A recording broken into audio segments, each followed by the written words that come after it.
Assalamualaikum warahmatullahi wabarakatuh. Saya Nurmaida Amini dari Biologi E dengan NPM 181106493. Pada video kali ini dibuat untuk memenuhi salah satu syarat mata kuliah strategi pembelajaran biologi. Nah, pada video kali ini saya akan membahas mengenai model pembelajaran berbasis proyek atau Project Based Learning. Menurut University of Nottingham, pembelajaran berbasis proyek merupakan model pembelajaran sistematik yang mengikutsertakan pelajar ke dalam pembelajaran teoritis dan keahlian yang kompleks, pertanyaan otentik, dan perancang produk dan tugas. Nah, selanjutnya menurut Thomas dan kawan-kawan dalam buku Strategi Pembelajaran Inovatif Kontemporer, pembelajaran berbasis proyek ini merupakan model pembelajaran yang memberikan kesempatan kepada guru untuk mengelola pembelajaran di kelas dengan melibatkan kerja proyek. Kemudian ada pengertian pembelajaran berbasis proyek menurut Kemendikbud. Nah, menurut Kemendikbud adalah pembelajaran berbasis proyek ini merupakan pembelajaran yang menggunakan proyek atau kegiatan sebagai media. Nantinya peserta didik melakukan eksplorasi, penilaian, interpretasi, sintesis, dan informasi untuk menghasilkan berbagai bentuk hasil belajar. Oke, lalu mengenai karakteristik dari model pembelajaran berbasis proyek, yaitu menekankan aktivitas pembelajaran siswa. Karakter yang pertama yaitu student center atau berpusat pada siswa. Di sini guru menjadi problem solver, decision maker, kemudian investigator dan dokumentaria, lalu berperan sebagai pekerja sesuai bidang ilmunya. Yang kedua karakternya yaitu long term atau jangka panjang, maksudnya panjang waktu proses pembelajaran yang sangat bervariasi. Lalu yang ketiga ada terintegrasi dengan isu-isu nyata. Kemudian karakter yang keempat yaitu mengembangkan keterampilan dunia nyata. Nah, ini seperti berbagai keterampilan yang diperoleh. Yang pertama ada kemampuan bekerja dengan baik dengan orang lain. Yang kedua membuat keputusan bijaksana. Yang ketiga ada mengambil inisiatif. Dan yang keempat ada memecahkan masalah yang kompleks. Dan karakter yang kelima yaitu memungkinkan untuk berbagai gaya belajar. Nah, di sini maksudnya dapat diakses oleh semua pembelajar. Oke, pada materi selanjutnya yaitu mengenai prinsip-prinsip pembelajaran berbasis proyek. Nah, di sini ada 4 prinsip pada pembelajaran berbasis proyek.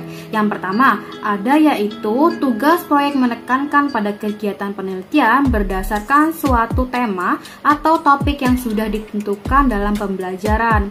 Kemudian prinsip yang kedua yaitu pembelajaran berpusat pada peserta didik yang melibatkan tugas-tugas pada kehidupan nyata. Pada prinsip yang ketiga yaitu penyelidikan atau eksperimen dilakukan secara otentik dan menghasilkan produk nyata.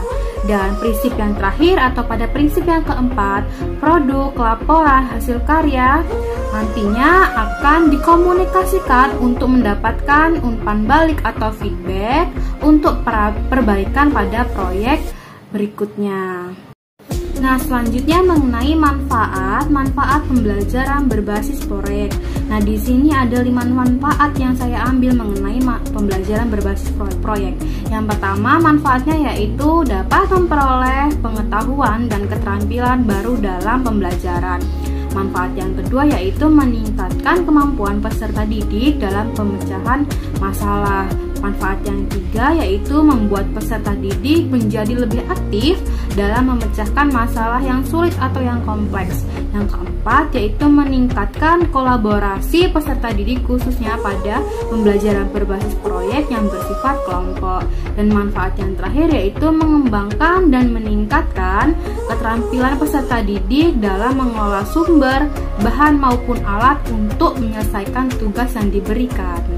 Oke, kemudian mengenai sintak atau langkah-langkah pada pembelajaran berbasis proyek.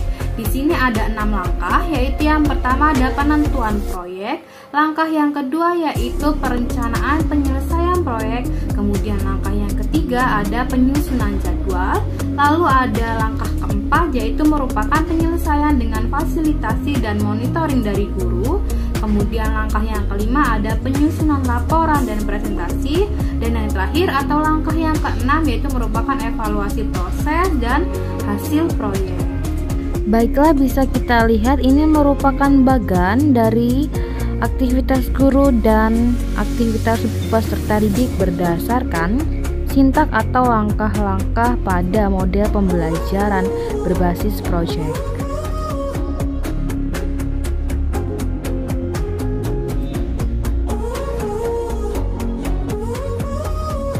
Oke, pada penilaian proyek ini setidaknya ada 3 hal yang perlu kita pertimbangkan, yaitu yang pertama ada kemampuan pengelolaan, yang kedua relevansi, dan yang ketiga yaitu keaslian.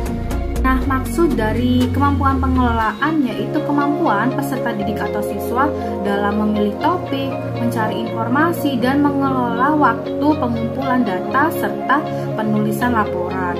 Yang kedua itu relevansi, maksudnya itu kesesuaian mata pelajaran dengan mempertimbangkan tahap pengetahuan, pemahaman, dan keterampilan dalam pembelajaran. Dan yang ketiga yaitu keaslian. Nah, keaslian ini maksudnya proyek atau proyek yang dilakukan peserta didik ini haruslah merupakan hasil karyanya dengan mempertimbangkan kontribusi guru berupa petunjuk dan dukungan terhadap proyek peserta didik tersebut.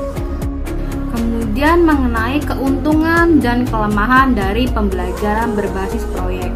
Nah, sekarang saya akan membahas yaitu mengenai keuntungan-keuntungan pada pembelajaran berbasis proyek. Yang pertama, keuntungannya itu memberikan pengalaman kepada siswa atau peserta didik dalam pembelajaran dan praktik dalam mengorganisasi proyek dan membuat alokasi waktu, kemudian sumber-sumber lain seperti perlengkapan untuk menyelesaikan tugas. Kemudian yang kedua, keuntungan itu menyediakan pengalaman belajar yang melibatkan peserta didik itu secara kompleks dan dirancang untuk berkembang sesuai dengan dunia real atau dunia nyata. Yang ketiga yaitu melibatkan peserta didik untuk belajar mengambil informasi dan menunjukkan pengetahuan atau knowledge yang dimiliki, kemudian diimplementasikan dengan dunia nyata. Dan yang terakhir yaitu keuntungannya yaitu membuat suasana belajar menjadi lebih menyenangkan sehingga peserta didik mampu menikmati proses pembelajaran. Oke, selanjutnya mengenai kelemahan pembelajaran dari pembelajaran berbasis proyek. Nah, yang pertama yaitu peserta didik yang memiliki kelemahan dalam melakukan eksperimen atau percobaan dan pengumpulan informasi akan sangat mengalami kesulitan. Lalu ada kelemahan lainnya yaitu kemungkinan adanya peserta didik yang kurang aktif dalam kerja kelompok atau bekerja dalam suatu kelompok. Dan yang terakhir yaitu kelemahannya ketika topik yang diberikan kepada masing-masing kelompok itu berbeda, dikhawatirkan peserta didik tidak bisa memahami topik secara keseluruhan. Baiklah, itu saja pembahasan mengenai model pembelajaran berbasis proyek. Saya ucapkan wassalamualaikum warahmatullahi wabarakatuh.